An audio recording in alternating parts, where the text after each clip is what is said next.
Chicago's underworld moved at the command of Vittorio DeLuca, a man whose name alone silenced rooms. Politicians avoided crossing him. Rival crews feared retaliation. His empire ran like clockwork, precise, ruthless, untouchable. Yet inside his own mansion, control slipped through his fingers. His daughter, Isabella DeLuca, was the storm he could not command. At 19, Isabella had already been expelled from 2 elite academies. Tutors resigned within weeks, citing unmanageable behavior. Bodyguards rotated constantly, not because she was in danger, but because she put herself in it. She raced sports cars through downtown streets, provoked powerful guests at formal dinners, and openly challenged her father's captains during meetings. Whispers followed her everywhere: spoiled, dangerous, unstable. But no one saw what hid beneath the defiance. During a high-profile dinner at the DeLuca estate, tensions erupted. Isabella publicly mocked a council member's son, exposing a shady deal in front of investors. Glass shattered. Voices rose. Guests hurried out, afraid of being caught in the crossfire of humiliation and fury. In the chaos, a quiet waitress named Elena Rossi stepped forward to clean the mess. Unlike the others, she didn't flinch at Isabella's glare. "You don't hate them," Elena said softly. "You hate being trapped." The room fell silent. Isabella stared at her, stunned. Not by fear, but by understanding. For the first time that night, she didn't lash out. And from across the room, Vittorio watched carefully. The next morning, Elena Rossi was summoned to the DeLuca mansion. She expected to be fired, or worse. Instead, she found herself standing before Vittorio DeLuca, whose calm presence felt far more intimidating than shouting ever could be. "You weren't afraid of her," he said, studying her carefully. Elena chose her words with care. "She wasn't trying to scare me." Vittorio offered her a position: live in the mansion, act as Isabella's personal companion and academic mentor. The salary would cover her mother's medical treatments for years. Refusing wasn't truly an option. That evening, Elena entered Isabella DeLuca's private wing.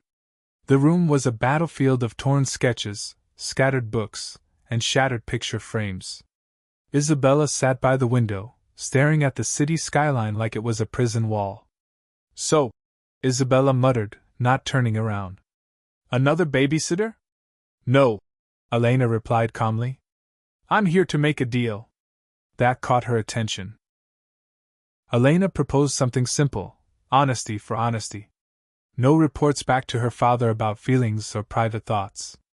In return, Isabella would give her 1 hour a day, just one, without sabotage or sarcasm. Surprisingly, Isabella agreed. Their first hour wasn't about schoolwork. It was about freedom. About what it felt like to have every decision made for you. About wanting a life untouched by fear. For the first time, Isabella wasn't performing rebellion.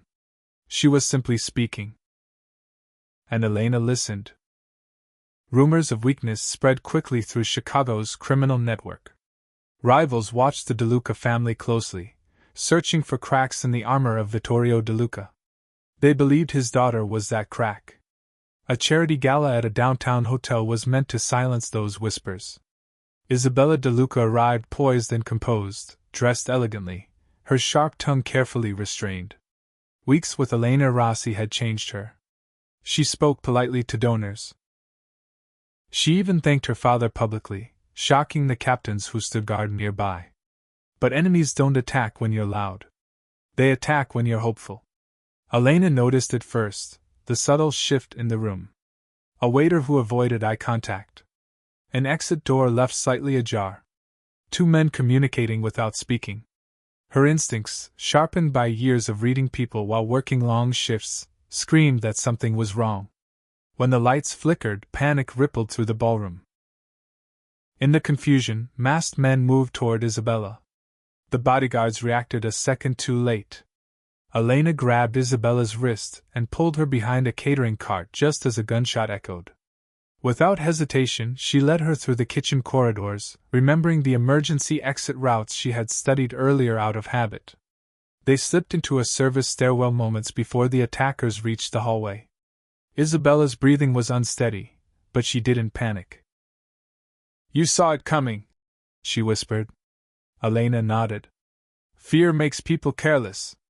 I just pay attention." For the first time, Isabella realized strength didn't always wear a weapon. Sometimes, it wore an apron. The failed kidnapping attempt changed everything inside the DeLuca mansion. Security doubled. Meetings stretched late into the night. The captains demanded retaliation, and Vittorio DeLuca responded with calculated force. Yet beneath the surface of revenge, a quieter conflict brewed, one far more dangerous. Tradition dictated that Isabella DeLuca would one day inherit the empire. The council began formal preparations, assigning her mentors in strategy, finance, and enforcement. They expected resistance. Instead, they received clarity. "I won't run an empire built on fear," Isabella said during a private council gathering. Her voice didn't shake. "If I lead, it will be differently." The room erupted. Accusations followed swiftly, and every finger pointed toward Elena Rossi. They claimed she had poisoned Isabella's mind, softened her instincts, weakened the bloodline. Elena was summoned before the council, a room filled with men who measured loyalty in violence. She stood calmly, aware that one wrong word could end her life. "I didn't change her," Elena said evenly. "She was always capable of leading. You were just training her to rule through fear because it's all you understand." Silence followed. Then Elena proposed something unthinkable: transition parts of their operations into legitimate enterprises. Invest in infrastructure. Launder influence into lawful power. Gradually reduce street violence and build political leverage instead. It was risky. Radical. All eyes turned to Vittorio. For the first time in decades, the feared boss didn't answer immediately. He was considering it. The council's division did not go unnoticed. Word spread beyond the city that the DeLuca Empire was changing, and rivals saw opportunity in uncertainty. A powerful syndicate struck first, burning warehouses, intercepting shipments, turning longtime allies with promises of stronger leadership. War crept back into the streets. In the middle of the chaos, Elena Rossi disappeared. She was taken not for ransom, but as a message. A single photograph was delivered to the gates of the mansion. Elena bound to a chair, unharmed but unmistakably captive. The implication was clear: the reforms end, or she does. The council urged immediate retaliation. Some even suggested abandoning her to prove strength. But Isabella DeLuca surprised them all. She did not scream. She did not cry. She strategized. Using the negotiation tactics Elena had taught her, Isabella reached out quietly to smaller factions long overshadowed by the rival syndicate. She offered partnerships instead of threats, profit instead of fear. Information began flowing back to her. Locations. Weak points. Divisions within enemy ranks. Meanwhile, Vittorio DeLuca watched his daughter command the room with calm precision. She blended his ruthlessness with Elena's compassion, creating something entirely new. Within 48 hours, they struck, not wildly, but surgically. Elena was rescued without a public massacre. The rival leader was exposed and isolated rather than executed. When Elena returned, exhausted but alive, she saw it clearly. Isabella had become a leader. Not feared. Respected. Years passed, and the city slowly forgot what the DeLuca name used to mean. Where once there had been whispered fear at the mention of Vittorio DeLuca, there was now cautious respect. The empire had not vanished, it had evolved. Investments flowed into construction, shipping, technology, and community projects. Violence dropped. Streets once marked by territorial bloodshed grew quieter. At the center of that transformation stood Isabella DeLuca. She never formally crowned herself as the new head. Instead, leadership shifted naturally. Council members who once resisted her reforms now defended them, because profits had increased and law enforcement scrutiny had decreased. Power had changed its shape. Vittorio, older and more reflective, stepped back from daily operations. He spent more time in the garden of the estate, watching the city skyline without the constant weight of war planning on his shoulders. One evening, during a private family gathering, he finally voiced what many already knew. "I built an empire people feared," he said quietly. "You built one they depend on." His eyes moved to Elena Rossi, who stood modestly at the edge of the celebration.